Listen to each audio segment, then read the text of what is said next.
네, 시청자 여러분 안녕하십니까? 박종진입니다. 한가위, 네, 달 좀 보셨으면 달? 둥근 달. 못 보셨죠? 네, 저도 못 봤습니다. 연휴 동안에도 정치권 뉴스는 바쁘게 돌아갔습니다. 그 중에서도 특히 안철수 후보를 둘러싼 각종 의문이 연일 제기됐습니다. 어찌 보면 너무나 당연하고요, 자연스러운 일입니다. 네, 주요 정치 무대에 있는 중견 정치인들 이러한 관문을 이미 여러 번 통과해 왔습니다. 언론이 이른바 언론이 일부러 안 후보를 공격하는 게 아닙니다. 대통령감으로서 적당한지 아직은 잘 모르기 때문에 이리저리 의심도 해보고 요리조리 따져가면서 묻는 것입니다. 우리는 아직 안철수 후보를 잘 모릅니다. 안 후보가 속한 정당이 없기 때문에 더욱 그렇습니다. 안철수 후보의 인품이 훌륭하다는 것은 잘 알고 있습니다. 하지만 그거 하나만 보고 대한민국 대통령으로 뽑을 순 없진 않겠습니까? 지금으로서는 그저 안 후보 주위에 하나둘 모여드는 사람들의 면면을 통해서만 대통령감으로서의 당신을 짐작할 뿐입니다. 앞으로 저는 묻고 또 묻겠습니다. 언론은 계속 그렇게 할 것입니다. 의심하고 또 의심하겠습니다. 왜냐? 이 나라를 사랑하는 국민의 하나로 정말 좋은 이 나라의 대통령을 원하기 때문입니다. 정치권 돌아가는 상황 살펴보겠습니다. 이분도 저와 같은 생각일 것이라고 봅니다. 첫인상은 꼬장꼬장합니다. 꼰대 같습니다. 하지만 알면 알수록 순수하십니다. 그리고 열정적이십니다. 보수 우파인지 좌파인지 우파라고 얘기하지만 제가 볼 때는 또 좌파 같기도 합니다. 요즘 갈수록 인기를 더해가고 있습니다. 특히 방송사로 찾아오시는 여성 팬들이, 할머니들이 특히 많습니다. 자, 윤창중 칼럼서성 대표 함께 자리했습니다. 안녕하십니까. 왜요? 아니, 제가 인상이 꼬장꼬장합니까? 아니, 아주 제 얘기가 아니라. 네. 아니, 충격적인 말씀을 하시네요. 아니, 제 얘기가 아니고, 이제 저는 그 시청자 게시판. 아니, 국민 여러분, 제가 꼬장꼬장합니까? 예, 그러는데요. 틀렸어, 지금. 네네. 오늘은 곰보빵 얘기로 우리가 안철수 후보를 잘 개인적 감정이 있는 건 아니시죠? 네, 그렇죠. 네, 절대 개인적 감정은, 우리가 훌륭한 대통령을 뽑기 위해서 지금 정치권의 경험이 없으시고 관료 경험도 없으시기 때문에. 네. 저희가 이제 직접, 지금 문재인 후보도 다 아시잖아요. 박근혜 후보도 다 아시죠? 네, 잘 아시죠? 글쎄, 안철수 후보에 대해서 제가 비판적인 칼럼을 쓰거나 또 이렇게 쾌도난마에 나와서 방송을 하면은. 네. 마치 안철수 교수를 성역으로 생각하는. 네. 비판의 성역으로 생각하는 분들이 많이 계신 것 같아요. 저는 이제 글과 또 말을 하면서 느끼는 게, 대한민국에 지금 무슨 안철수 교가 있는지, 마치 안철수 후보를 무슨 교주로 생각하는 그 교도들이 있는지 말이죠. 그냥 무턱대고 무자비하게 인신공격하고 욕을 하고, 지금 말씀하신 것처럼 생긴 게 어떻게 생겼다는 등 정말 이루 말할 수 없는, 그야말로 무슨 뜨거운 물에 들어가듯이 이제 공격을 하는데, 일국의, 특히 대한민국 대통령, 국가 최고 통치권자를 뽑는 선거가 대선 아니겠습니까? 중요하죠. 네. 근데 지금 미래가 걸려 있죠. 대한민국이 정말 제대로 된 선진 민주국가라면 안철수 후보는 사실 대통령 후보의 자격 상실이라고 저는 보는 거예요. 제대로 된 나라 같으면. 왜 그러냐? 어떻게 갑자기 지난달 9월 19일 날 대선 출마 선언을 한 거 아닙니까? 불과 3개월 전에 대학교에서 있다가 교수 던지고 대통령 후보가 되겠다. 이런 경우가 세계에서 봤습니까? 네. 찾아보지를 않아가지고 제가. 찾아보지 않은 게 아니라. 네, 있을 수. 정말 이것은 부끄러운 일이에요.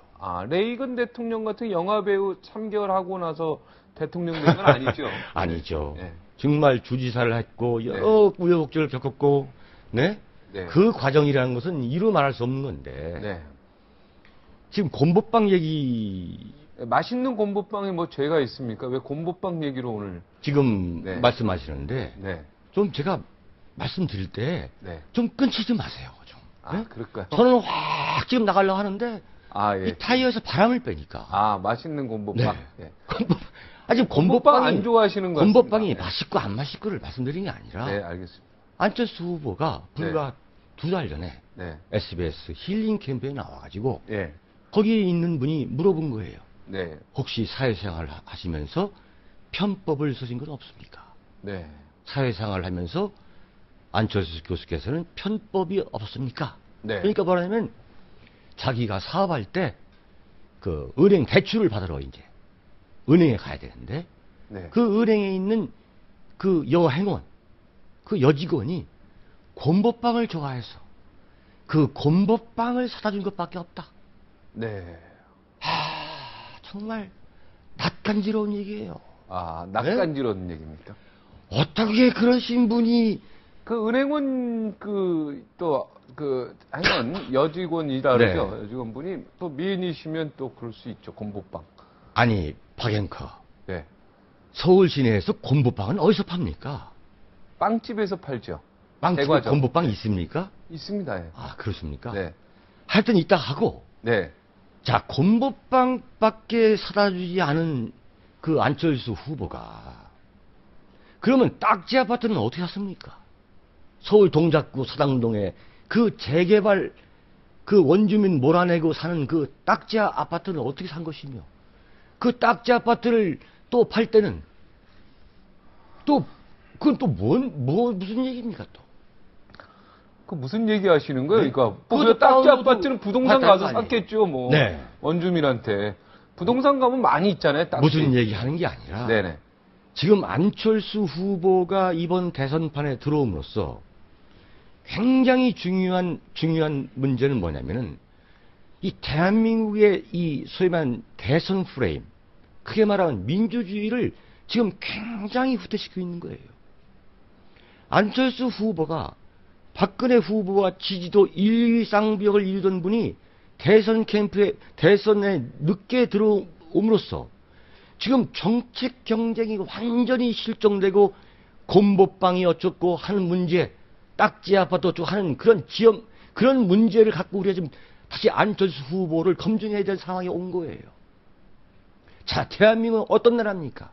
숙명적으로 북한이라는 세계에서 가장 호전적이고 전적인 집단을 머리에 이고 살 수밖에 없는 대한민국.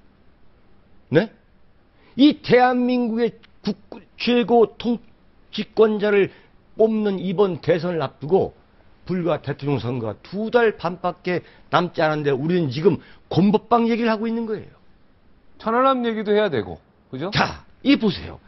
지금 북한이 제2차 핵실험을 한 게 언제입니까? 정확히 제가 네. 날짜는 기억을 못 하겠습니다만 2009년 노무현 5월 대통령 때로 그렇죠. 네. 노무현 대통령 때가 아니라 2009년 5월 25일 아, 노무현 이명박 대통령이 대통령 때. 네. 노무현 대통령이 자살하고서 이틀 만에 김정일이가 제2차 핵실험을 한 거 아닙니까? 아, 제2차 핵실험. 2차 핵실험. 1차 핵실험은 노무현 대통령 네. 때가 맞습니다. 네. 자, 그렇죠. 네. 자, 그러면은 우리는 지금 북한 핵에 대해서 인정을 하지 않고 있지만 바꿔 말하면 북한을 핵 보유국으로 우리가 인정하지 않고 있지만 현실적으로 엄연한 현실은 뭐냐면 우리는 지금 머리에 북한 핵을 짊어지고 있는 거예요. 자, 그리고 천안함 복잡한 게 불과 2010년 3월 26일입니다.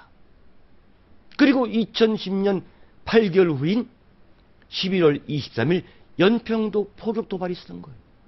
그걸 우리는 지금 다 잊어버리고 있잖아요. 국민도 잊어버리고 있고 정치권도 잊어버리고 있고 대한민국 언론도 잊어버리고 있고 그러면서 자, 이런 안보 현실이라면은 어떻게 되냐? 지금 대한민국 대통령 선거의 최대 쟁점, 이른바 내셔널 어젠다는 뭐가 되어야 국가 안보가 되어야 되는 거예요. 그렇지 않습니까? 국가 안보는 완전히 실종되어 있는 거예요, 지금.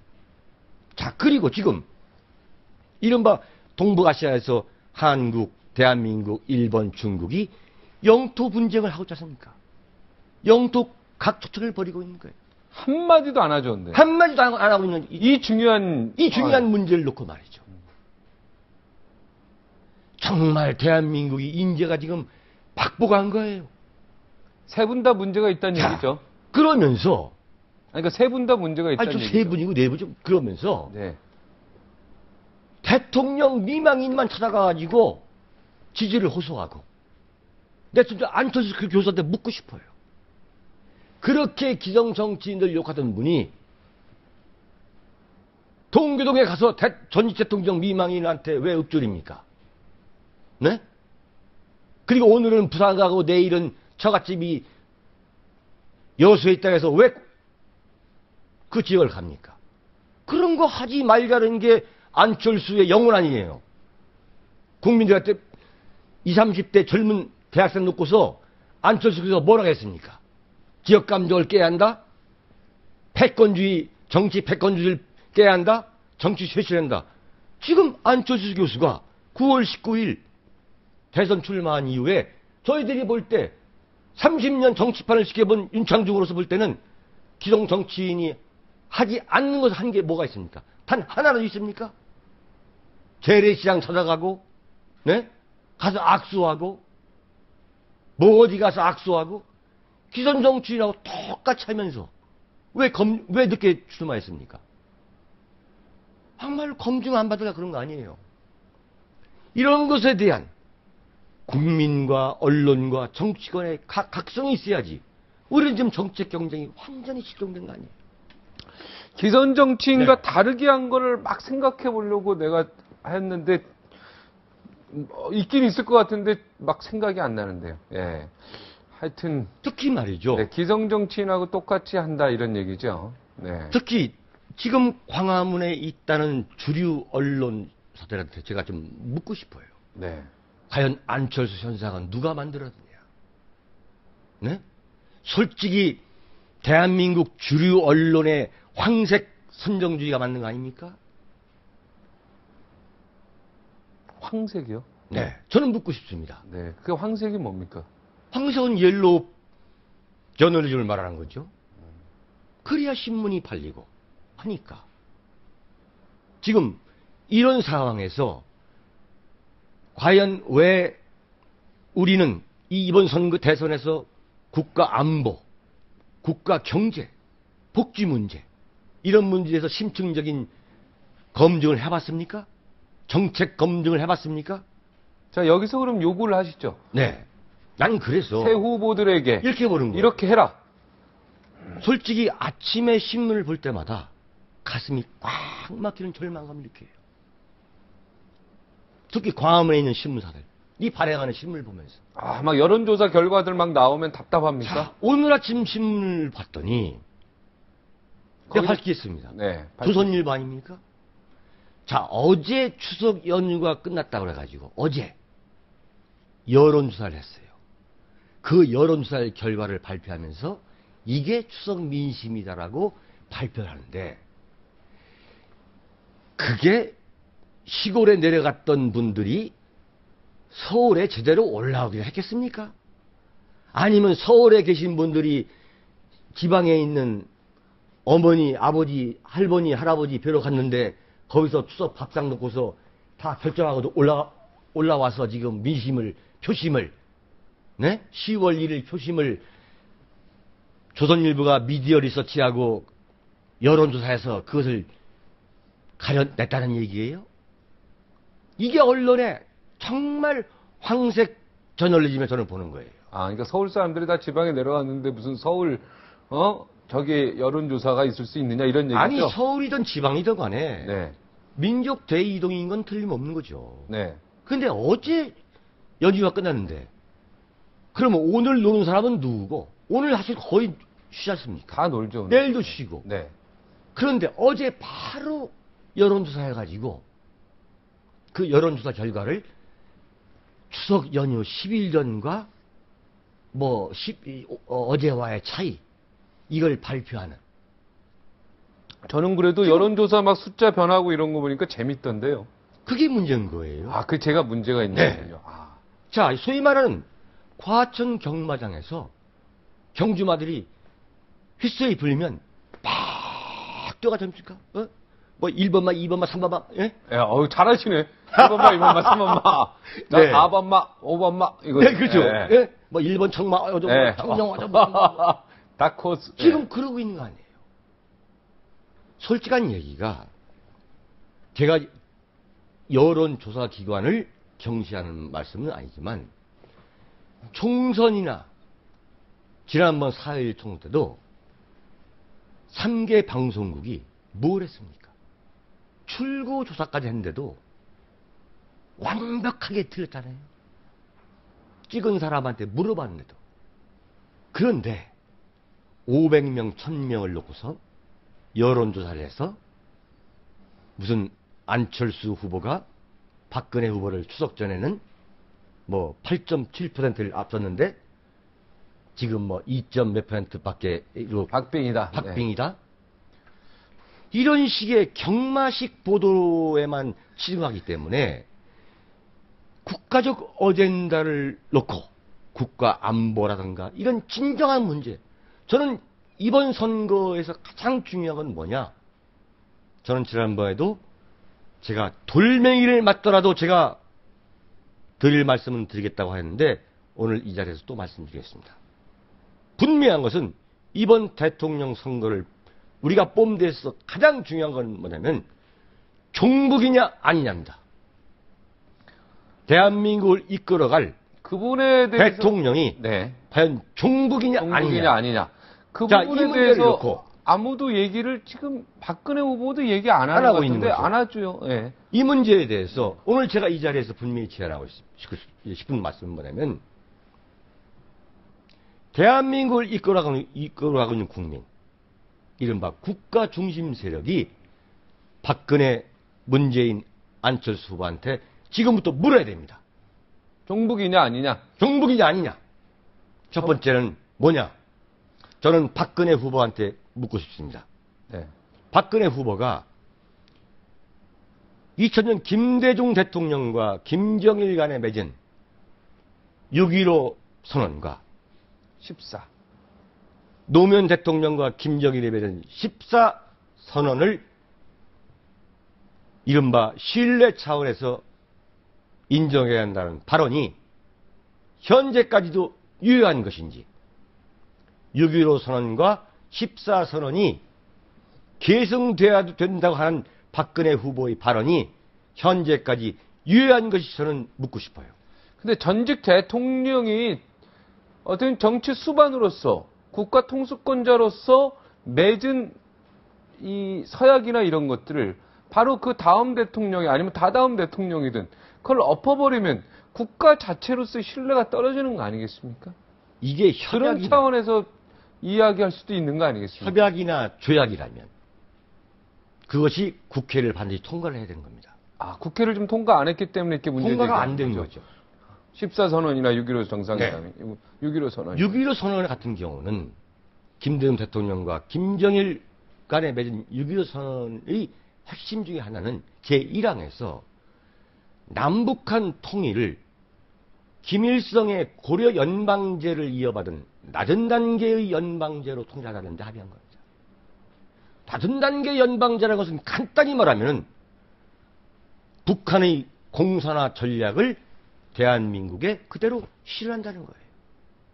또 노무현 대통령과 김정일과 맺은 14선언의 핵심은 북방 NLL을 그렇죠. 네. 서해 북방 한계선, 네. 서해 NLL을 백지화하고 이것을 서해 특별지대로 서해 협력 특별지대로 만나가지고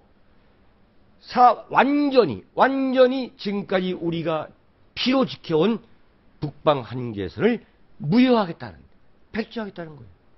이걸 박근혜 후보가 인정한다? 그러면 보수 우파 세력이 굳이 박근혜 후보를 찍어야 될 아무런 이유가 없는 거예요. 나는 빨리 박근혜 후보가 여기에 대해서 좀 답변했으면 좋겠어요. 자, 두 번째는 뭡니까? 자, 또한 말이죠. 네. 문재인 후보도 네. 문재인 후보에게도 뭐 묻을 게 있습니다. 물을 게 있습니다. 문재인 후보가 지난번에 김대중 대통령 서거 3주기 그 현충원 추도식에 가서 네. 김대중 노무현 대통령 10년 동안 통일이 거의 다 됐었다. 나는 낮은 단계의 연방제 통일 방식을 지지한다고 말했어요. 이것은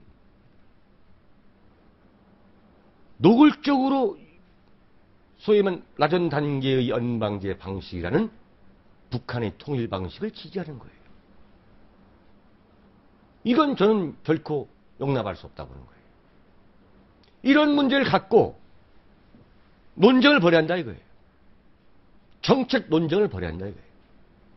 그래서 대한민국을 지금까지 건국과 산업화, 민주화 과정에서 대한민국을 지켜오고 대한민국을 발전시키는데 피와 눈물과 땀을 흘린 국가 중심 세력이 판단을 하고 만약에 이것이 이들의 대선 후배 국가관, 대북관이, 안보관이 의심스러울 때는 들고 일어나야 되는 거예요. 그게 선거 아니겠어요? 또 뭐 천안함에 대한 의견도 물어야 되지 않겠습니까? 자, 천안함 연평도 이 문제에 대해서 이건 결코 사소한 문제가 아닙니다. 연평도에 뭐 물을 것도 없고요. 100%고. 네. 천안함이 문제죠. 천안함 문제에 대해서 연평도가 왜 물을 것 없습니까? 북한은 연평도에 대한 사과를 하고 있는 거 아니에요? 아, 그러니까 북한이 그렇죠. 한 게 그건 100%고 네. 거기에 대해서 이의를 거는 사람이 없기 때문에. 네. 예. 천안함 같은 경우는 이의를 거는 사람들이 있기 있죠. 때문에. 자, 천안함 폭침이 나가지고 보름도 안 됐는데 문재인 후보가 뭐라 했냐면 이것은 이명박 정권의 강경 대북 정책 때문에 이명박 정권이 이 노무현과 김정일의 14선언을 부인했기 때문에. 부정했기 때문에 발생한 사건이다. 이렇게 얘기했어요. 어떻게 천안함을 폭침시키고 연평도를 북한이 도발한 게 어떻게 이명박 정권의 대북 강경책이 빚은 겁니까? 이런 그야말로 말도 안 되는 어떻게 이 억장이 무너진 소리를 대한민국 대선 후보가 할 수 있나 이거예요. 자, 그러니까 한번 이 문제를 우리가 한번 얘기해 보자 이거예요. 문재인 후보는 물론 안철수 후보는 뭐라고 말씀했습니까? 대북 강경책이 천안함 사건이나 연평도 사건을 유발하는 동기가 될 수도 있는 거죠. 어떻게 동기가 됩니까? 그러면은 바로 북한의 무력 도발을 합리화하는 거 아니겠어요? 아, 그렇죠. 합리화한다. 당연히 무력 도발은 그런 것 그렇게까지는 아니겠죠. 아니, 합리화하는 참관의 것까지는 말씀이죠. 아니겠죠. 그게 뭐냐면 북한의 바로 레토릭입니다. 자, 천안함 폭침은 남한 정부의 날조다.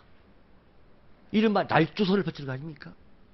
그렇죠. 그거는 네. 완전히 북한이 아니라고, 지금도 아니라고 하죠. 지금도 아니라고 하잖아요. 네. 날조한 거다. 네. 그리고 노수이라고 네. 소위 말하는 남측본부 북한에 넘어갔던 분은 또 이런 분들은 뭐 목산 이런 분들은 가서 뭐라 했습니까? 천안함 폭침의 원흉은 이명박이다 그러지 않습니까? 그걸 이명박 대통령이 그렇죠. 했다 이런 말이죠. 네, 원흉이다. 그 말이 됩니까, 그게는? 말이 안 되는 그건 거죠. 말이 안 되죠. 이명박 대통령이 그걸 했을 리가 없죠. 네. 예컨대 북한이 무력 도발한 것에 대해서 그 원인을 이명박 정권의 대북 강경책이라고 한다면 이것은 북한의 무력 도발을 합리화한다. 완전히 합리화 주는 거죠. 예. 그래서는 안 돼요. 북한에 면죄부를 준다. 그런 얘기죠. 면제뿐만 아니라 합리화, 그 앵무새 역할을 하는 거죠. 네. 자, 이런 문제에 대해서 그렇죠. 예. 우리가 논쟁을 근데 원인이 이제 대북 강경책 때문에 원인일 수는 있는데 그 자체의 발언이 북한에 면죄부를 주고 합리화를 주기 때문에 그런 발언을 해서는 안 된다 이런 말씀이시죠. 그리고 네. 이명박 정권의 대북 정책이 강경 정책이었다고 말하는 것도 그것도 말이 안 되는 겁니다. 강경 조직이 아니었어요. 원칙을 지키자. 서로가 상호주의에 입각해서 하자. 이게 왜 강경책입니까? 근데 우리가 가진 게 많으니까 북한에 좀 더 양보해서 우리가 줄 수 있죠. 우리가 부자니까. 그것은 네. 박영카. 상호주의가 그렇게 그렇게 좋은 생각하면 겁니까? 안 예. 됩니다. 이른바 김대중 대통령과 노무현 대통령의 햇볕 정책이라는 것은 무엇로 돌아왔습니까? 우리가 같은 동포로서 북한 주민, 굶주리는 북한 주민을 위해서 우리가 먹고 살 만한 형편이기 때문에 도와줘야 된다는 것에 대해서는 저부터가 전적으로 동감하죠. 동감합니다. 네. 그러나 그게 뭘로 돌아왔습니까? 핵 개발로 돌아왔죠. 북한의 핵 개발과 네. 1차, 2차 핵 개발과 근데 어느 분이 또 그 안철수 후보가 그 핵 개발은 북한은 남한이 돈을 주지 않았어도 핵 개발을 했을 것이다 이렇게 이야기했죠. 그렇게 얘기한 거죠. 네. 안철수 후보가 소위 말하는 안철수 생각이라는 책에서 남한이 북한에 돈을 갖다 주지 않더라도 북한은 핵을 개발했을 것이다. 정말 억장이 무너진 얘기입니다. 도대체 북한이 핵실험을 한번 하는데 들어가는 비용이 북한 2천만 명의 기아를 해결할 수 있는 액수입니다. 아시겠습니까? 그 돈이 어디서 나옵니까? 1차, 2차 핵실험의 돈이 과연 어디서 나오는 것이며 지금 북한은 3차 핵실험을 하고 있는 거예요. 지금 대한민국은 말이죠. 대선전을 좀 치르고 있는데 며칠 전에 김관진 국방장관이 뭐라고 했습니까? 북한은 지금 남한의 대한민국의 대선전에 깊이 개입하고 있다. 첫째가 그 확실한 물증이 있다.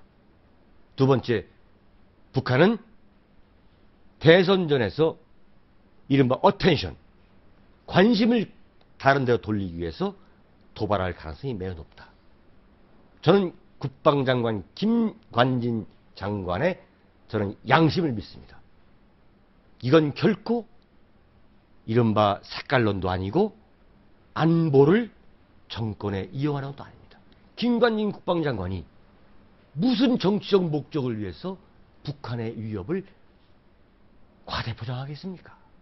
지금이 그런 시대는 아니죠. 시대가 아니죠. 만약 그걸 선거를 생각해서 그렇게 했다라는 건 큰일 나죠. 지금 그건 있을 수가 없는 거고. 그러니까 진짜 북한의 도발의 징후가 있을 수 있다라고 무언가 포착했다는 얘기겠죠. 네. 그러니까 저도 언론의 한 사람으로서 제가 양심과 상식과 제가 갖고 있는 어떠한 제가 공부한 거, 제가 갖고 있는 나름대로의 지식을 바탕으로 하는 거지. 이게 지금 안철수 후보와 또는 문재인 후보, 박근혜 후보를 비판하는 게 아닙니다. 반대를 위해 반대를 안 됩니다. 이건 국가 안보 문제에 대해서 명쾌한 입장을 내놓고서 국민들이 판단할 수 있도록 하자는 거예요. 네. 일단 정책 이야기 좀 하자 이런 얘기죠. 그렇죠. 그 중에 가장 중요한 게 안보, 그죠? 네. 남북 관계 이런 거가 아주 중요하기 때문에 이 그다음에 부분에 대해서 좀 이야기를 해야 된다. 그렇죠. 이 동북아시아의 이 문제, 그다음에 한미 관계, 한중 관계, 한일 관계, 과연 당신네들의 외교관은 뭐냐? 지금 아직 뭐 정책 맞는 정책 팀들도 좀 제대로 구성이 안 된 걸로 알고 있는데요. 지금 두 달 반밖에 안 네. 돼. 두 달 보름 남았는데. 네, 아주 완벽히 지금 팀 자체가 다 구성이 완벽히 돼서 정책이 쏟아져 나오는 경우가 지금 아직은 미진한 걸로 알고 있습니다. 전부 다.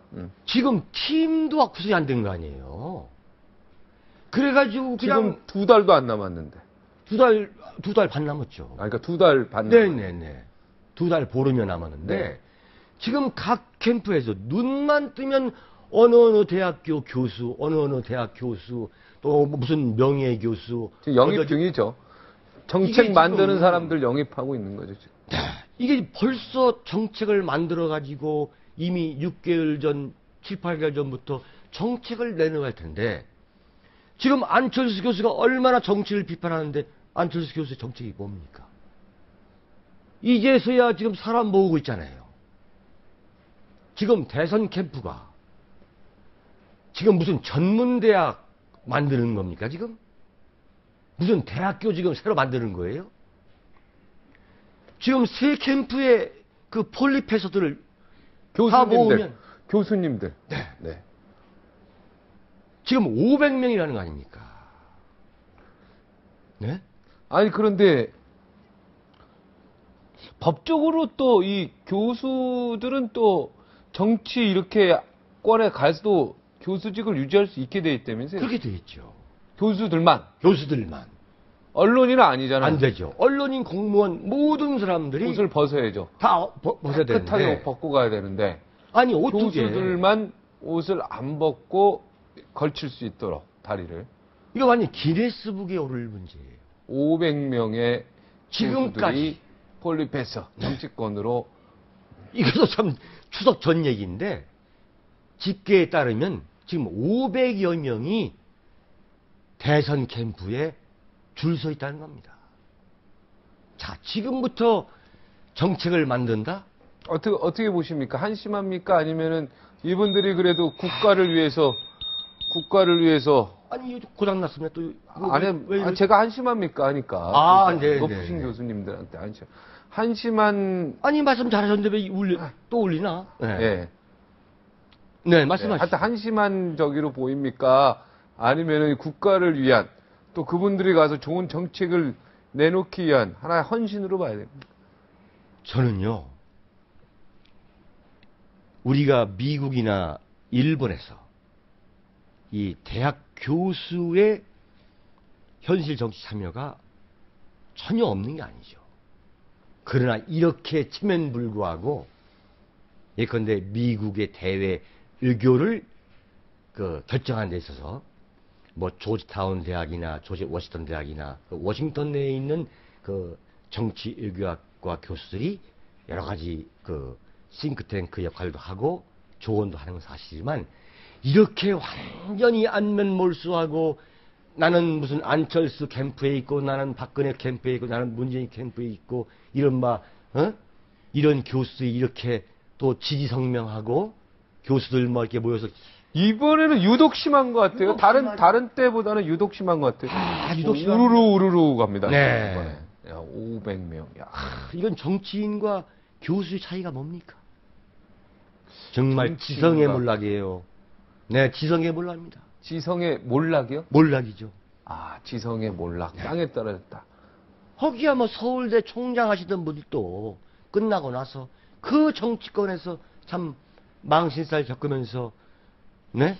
교수 생활하시면서 또 마음이 많이 답답하셨나 본데요. 답답해도 네. 우리가 나라 꼴 보니까 살자는 겁니다. 답답해서. 네.